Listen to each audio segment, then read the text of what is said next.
Meta company کی چوتھی سہ-ماہی کی نتائج توقع کے برخلاف آنے کے بعد اس کے شیئروں میں گراوٹ کی وجہ سے مارک زکربرگ کو اپنے اثاثوں میں کافی نقصان اٹھانا پڑا۔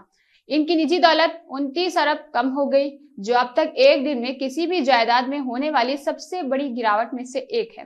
دوسری طرف ہم وطن ارب پتی جیف بیزوس کو ایک کمپنی امیزون کی شاندار کارکردگی کی وجہ سے بیزوس کی ذاتی دولت میں $20 بلین کا اضافہ ہوا۔ فوربس کے مطابق میٹا کے شیئروں کی قیمت میں 26% کی گراوٹ کی وجہ سے کمپنی کے مجموعی مارکیٹ اثاثے میں $200 ارب کی کمی ہوئی، جو کسی امریکی کمپنی کے لیے ایک دن میں اب تک کی سب سے بڑی گراوٹ ہے۔ زکربرگ نے گزشتہ برس فیس بک کا نام بدل کر میٹا کر دیا تھا اور کمپنی میں زکربرگ کی حصہ داری 12.8% ہے۔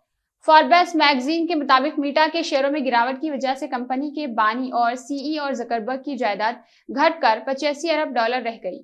فوربس میگزین کے مطابق ایک دیگر ارب پتی اور امریکی کمپنی امیزون کے چیئرمین جیف بیزوس کی دولت میں جمعرات کو تقریباً $20 ارب کا اضافہ ہو گیا، کیونکہ ان کی کمپنی نے امید سے زیادہ بہتر کارکردگی کا مظاہرہ کیا۔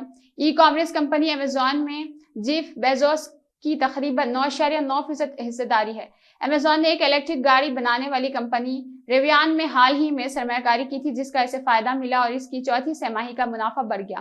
اس کے علاوہ کمپنی نے امریکہ میں اپنی ویڈیو سروسز پرائم کی سالانہ سبسکرپشن فیس میں اضافہ کرنے کا بھی اعلان کیا۔ اس کی وجہ سے کمپنی کے شیئروں میں 15% کا اضافہ ہوا۔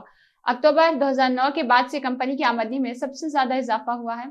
فوربس کے مطابق بیزوس دنیا کے امیر ترین آدمی ہیں اور سن 2021 میں ان کی جائیداد اس سے سابقہ برس کے مقابلے میں 57% کے اضافے کے ساتھ $177 ارب ہو گئی تھی۔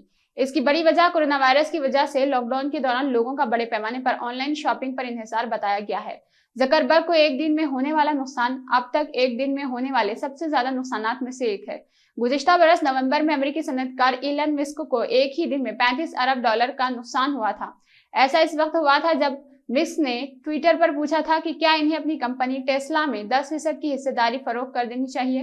اس کے فوراً بعد کمپنی کے شیئروں کی قیمت گرنے لگی اور مسک کو ایک ہی دن میں $35 ارب کا نقصان ہو گیا تھا۔ ٹیسلا اب تک اس گراوٹ کے دھچکے سے باہر نہیں نکل سکی ہے، حالانکہ ایلن مسک نے اس سے قبل ایک ہی دن میں $20 کھرب بھی کمائے تھے اور ہونے والے نقصانات کے بعد ارب پتیوں کی تازہ ترین عالمی فوربس لسٹ میں زکربرگ 12ویں نمبر پر پہنچ گئے ہیں۔ اس طرح فی الحال وہ بھارتی صنعت کاروں مکیش امبانی اور گوتم اڈانی سے بھی نیچے آ گئے ہیں۔ ماہرین کا تاہم کہنا ہے کہ زکربرگ کا یہ نقصان صرف کاغذ تک ہی محدود رہے گا، کیونکہ میٹا کمپنی کے شیئر جلد ہی اس دھچکے سے نکل سکتے ہیں۔ زکربرگ نے گزشتہ برس میٹا کے $4.47 ارب کے شیئرز فروخت کر دیے تھے۔